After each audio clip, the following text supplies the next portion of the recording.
하나 나왔는데요. 네. 윤석열 대통령 장모 최은순 씨 가석방을 논의한다고 합니다. 23일에. 이게 네. 참 이렇게 뭐 정말 정무적 판단력이 부족한 거예요? 뭐예요, 정말? 지금 뭐 최은순 씨 풀어주고 그리고 김건희 여사 계속 안 보여요. 그리고 아니 보기가 세상에 힘- 투표를 갖다가 본인이 그래도 마스크 영향력을 안 좋은 영향을 계속 미칠 걸로 판단은 하나 보죠. 참, 뭐 그래서 그것까지 우리가 걱정해줄 필요는 없는 것 같아요. 그런데 중요한 거는 검찰이 움직임이 없다는 거죠. 이제 수사통보 소환장도 보내지 않고 있고, 계속 이런 뭐 김혜경 여사는 뭐 계속 따박따박 불러가지고 재판하고 뭐 조사하고 이런 거 아닙니까? 그런 측면에서 보면 그 검찰이 어떻게 움직일지 또 되게 중요한 포인트인 것 같아요. 특히 이제 법률수석실 만든다는 거 아닙니까? 민정수석실이네, 그러니까. 그렇죠. 그죠? 예, 그 법률수석실을 지금 누가 가느냐라고 뭐 여러 사람 엄청난 또 권력이 있겠네. 그렇죠. 예. 지금 뭐 제일 중요한 포인트는 그래서 이걸로 뭘 할 거냐. 자기들 가족, 법무법인 용산 뭐 이렇게 되는 거 아니냐라는 얘기들. 법무법이 그때 네. 그때 검찰에 중앙지검 때인가 그 고발 사주 네, 했을 예. 때 보면 네. 거의 그런 식이었잖아요. 네. 그죠? 검찰이 그 마치 통째로 예, 검찰이 마치 법무법인 윤석열인 것처럼 네. 자기 주변 사람들에 대한 그런 예. 보호 예. 이런 취지가 있었던 거 아닙니까? 그죠? 그게 이제 국민들이 볼 때 굉장히 네. 못마땅한 거고요. 사실 고발 사주 복잡한 걸 어떻게 다 알겠어요. 근데 네. 문제는 바로 그런 지점이었거든요. 예.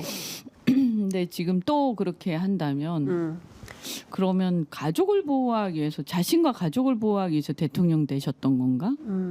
이런 의문이 좀 들죠. 이복현 금감원장이 법률수석으로 간다는 언론 보도가 나왔습니다. 어떻게 보세요? 근데 법률 수석이 왜 필요하다고 생각하시는 거래요? 법률수석이요? 네. 민의를 많이 청취하기 위해서 대신에 시민사회수석실은 폐지하고 거꾸로 아니에요? 정무수석실에 시민사회 기능을 포함시킨다라는 거예요. 네. 근데 지금 단독 보도 나왔는데요. 그 이복현 금감원장 뭐 금감원장직을 최대한 수행하고 싶지만 임용권자의 선택을 따르겠다. 이게 뭔가 좀 진행이 됐나 진행이 보네. 되고 있는 것 같네요. 예. 믿을 사람이 그 사람 정도 남았나 보지. 제가 금감원에 있겠다, 없겠다를 말하는 것도 건방진 느낌이 들어서 이야기하기가 조심스럽다. 임용권자의 판단에 달렸다. 이게 사실상 간다는 걸로 해석을 해야 될 것 같은데요. 이 정도 워딩이 나왔으면 사실상 결심했다. 하지만 한동훈 위원장은 이제 금이 갔고, 네. 그 다음에 지금 사람이 없죠. 그죠? 주진우 뭐 이런 사람들은 이제 국회로 들어왔고. 네. 예. 이원모 떨어졌고. 떨어졌으니까 다시 또 떨어졌네. 불러드립니까? 그거 뭐 근데 이 사람이 이렇게 유능해서 아꼈던 거는 아닌 것 같으니까. 그 자기가 이제 대통령이 일을 시키면서 신임한 사람들은 한동훈, 이복현 이런 정도인 것 같은데 주진우. 그죠? 네. 그런데 그 이제 사람이 없죠. 그 이제 검사 출신이 아니면 자기 옛날에 그 특수부 출신 그 윤석열 사단이 아니면 못 믿겠다 이런 거 아닌가 싶은데. 그렇죠. 네. 예. 그러니까 지금 상황에서라면 사실상 법률수석실 만들어서 사정통치 검찰을 더 틀어주겠다 이런 걸로 봐야 되는 거 아닐까요? 불안하시겠죠. 불안하다. 윤 대통령이 본인이 어떻게 될까봐 본인의 거취를 그런 거 둘러싼 아니- 불안감. 아니, 그러니까 저는 요즘에 아까 무능한 게 가장 큰 문제다. 네. 국정 운영 능력이 없는 것 같다라고 생각하는 게 국민들이 가장 지금 심각하게 생각하는 네, 그 지점이고 그렇죠. 사실은 특검 이런 거는 표면적인 거라고 말씀드렸잖아요. 그리고 아까 그 국민들이 지금 밤잠을 못 이룬다. 그것도 뭐냐면 뭐 어제 뭐 하루 아침에 무슨 일 이런 것보다도 네. 계속 국가 경쟁력이 추락 중에 있는데 이런 추락하는 국가 경쟁력을 회복하기 위해서 해결해야 될 산적한 과제들을 이것을 조정하고 돌파하고 합의해내고 그걸 할 수 있는 치밀함과 정치력이 아예 없어 보이기 때문에 돌파 못할 것 같다라고 보는 거 아니에요. 해결을 못할 것 네. 같다. 아무것도 안 되는 것 같다. 네. 아예 무슨 안 자체도 없는 것 같다. 너무 황당하다. 이거거든요. 그런 이런 상태에서 계속 사고만 치는데 그러면 이런 상태에서 계속 뭔가 안 좋은 뉴스만 자꾸 생산되는 이런 그러면 어떤 좀 심각하게 얘기를 하자면 대통령이 좋은 영향을 미친다기보다 나쁜 영향을 계속 미치고 있는 국가에 대해서 네. 이 상황 이게 뭐지 우리가 국민이 뽑은 대통령인데 네. 이거에 대한 그 회의가 있는 거거든요. 그러면 이분이 그러면 이제 나는 왜 대통령이 되었나? 나는 왜 대통령을 출마했나? 그거에 대한 근본적인 물음이에요. 그래서 아까 제가 우스갯소리로 비슷하게 얘기했지만 대통령 나오신 게 국가에 대한 어떤 뭔가 어떤 안을 가지고 국정에 대한 그림을 가지고 나오신 건지 아니면 진짜 그야말로 가족과 자신을 보호하기 위해서 나온 건지 지금 그 지점에서 국민들이 의심한다. 그런데 자꾸 그것을 그 의심을 뒷받침하는 행위를 지금 자꾸 하고 계신데 네. 이건 나중에 폭발할 수 있다. 폭발할 수 있다. 네. 어떤 계기가 생기면. 네. 그래서 저는 이번 총선이 네. 주권자의 헌법적 행위예요. 총선은. 그죠? 그렇죠. 아, 엄청난 거예요. 그냥 여론조사하고 달라요. 네. 그래서 주권자의 헌법적 행위가 임기 중반에 이루어졌는데 거기서 엄청난 레드카드를 받은 거예요. 네. 옐로 카드인가요? 예, 엄청난 옐로 카드를 받은 거고 마지막 그런데 이제 200석을 좀 못 미치게 그래서 마지막 기회를 준 거고 네. 야당이 100% 야당에 대해서 신뢰할 수도 없기 때문에 일단은 요 정도에서 네. 이렇게 된 거거든요. 네. 이거를 정말 무겁게 받아들이고 대대적인 어떤 전환을 하시지 않으면 저는 이게 진짜 마지막 기회다. 올해가. 네. 저 올해가 그런- 마지막 기회다. 그런 느낌이 들어요. 네. 올해 그래서- 안에 뭔가 바뀐 모습 보여야 됩니다. 네. 음. 최상병 특검법 어떻게 거부권 행사할까요? 하면 또 엄청난 이제 후폭풍이 있겠죠. 그러니까 국민들의 다수가 저는 이번에 최상병 사건이 굉장히 큰 영향 미쳤다고 보거든요. 이종섭 네. 장관 예. 호주론하고. 네. 그런데 만약에 전혀 바뀐 게 없다. 그러면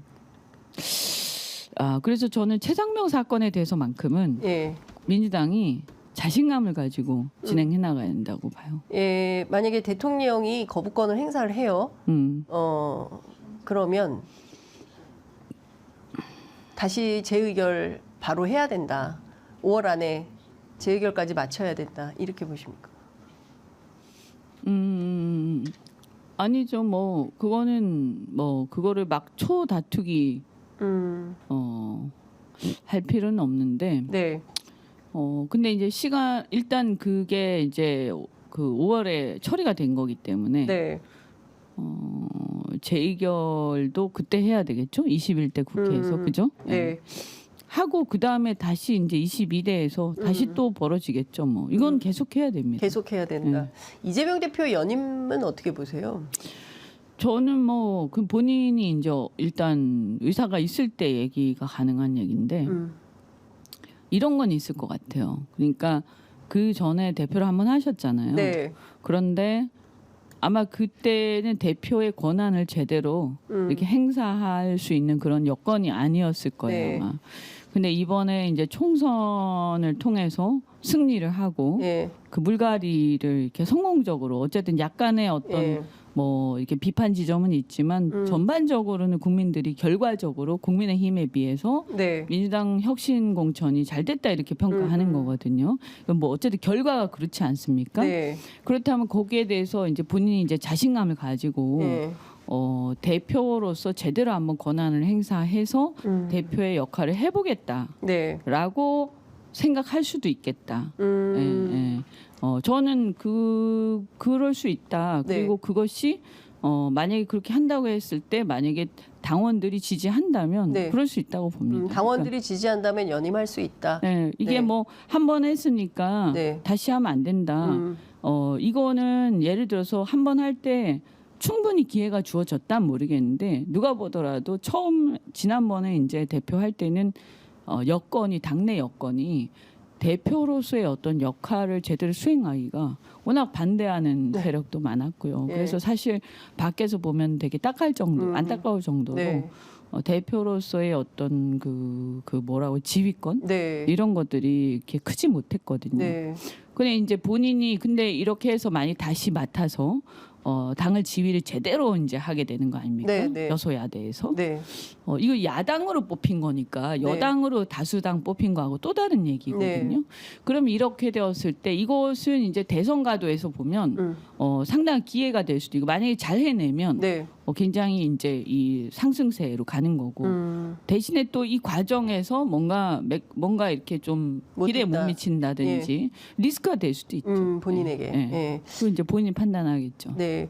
그 아까 최상병 사건 굉장히 중요하다고 말씀하시고 민주당이 계속 이거는 가져가야 된다라는 말씀해 주셨는데 한겨레 단독 보도로 이런 얘기가 나왔어요. 특검법이 임박하자 이종섭 장관이 수사자료 회수 내 지시가 아니다라는 입장을 밝혔어요. 그러니까 그 이첩 보류 그러니까 이첩 보류한 건 맞는데 수사 자료를 회수하라고 한 것은 내 지시가 아니었다고. 도대체 누구 지시죠?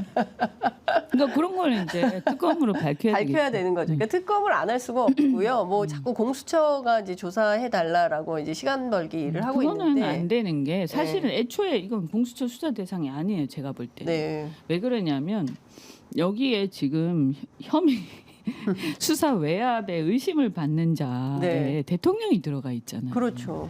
네. 그러면 공수처 대통령이 임명한단 말이에요. 어쨌든 대통령 지휘하에 네. 있잖아요. 그래서 이 사건은요 네. 특검이 아니면 해결할 수 없습니다. 그렇죠. 대통령을 수사해. 왜냐하면 조사 대상에 그러니까 대통령이 포함이 돼 이해관계자가 돼 있거든요. 이해 충돌이죠. 네. 그래서 저는 기본적으로 우리의 헌법 정신을 생각한다면 이 사건은 특검 외에는 해결 방법이 없고 다른 거하고 다르다. 네. 본인이 당사자기 본인이 때문에. 당사자기 때문에. 그다음에 두 번째는 네.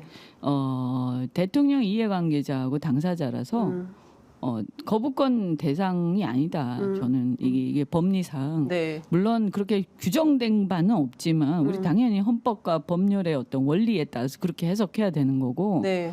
거부권 행사를 하시면 안 되는 거죠. 그래서 이거는 그래서 거부권을 이 사건에 대해서 거부권을 행사한다.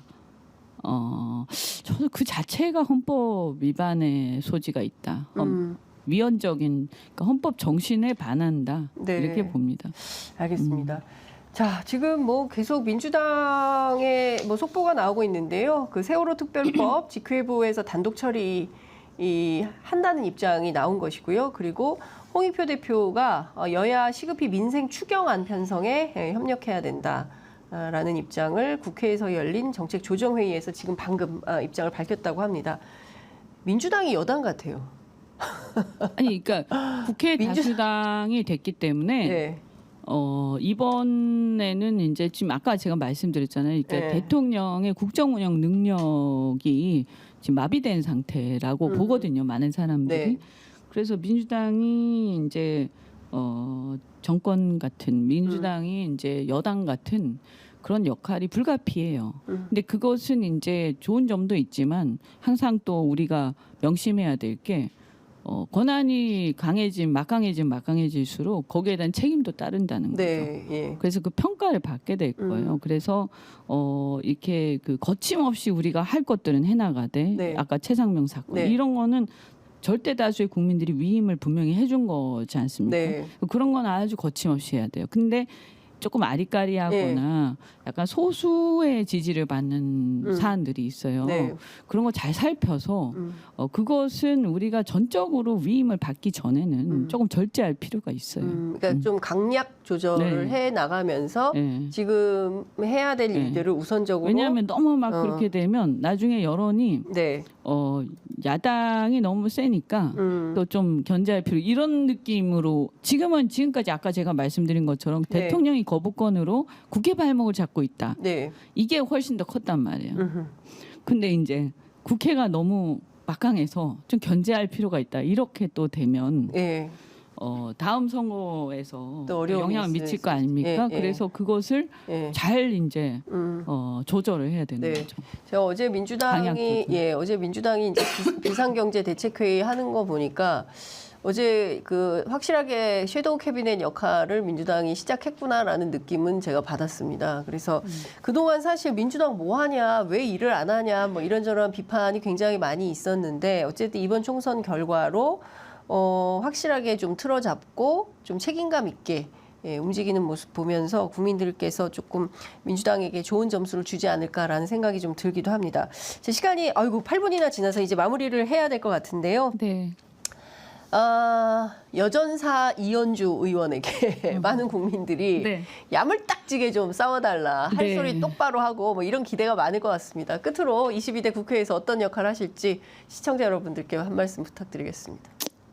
일단 이제 이 국정이 계속 파행으로 가고 있는 거에 대해서 야당으로서 또 야당의 중진이 되잖아요. 저도 네. 그러니까 책임감 있게 제대로 좀 견제해 나가겠다.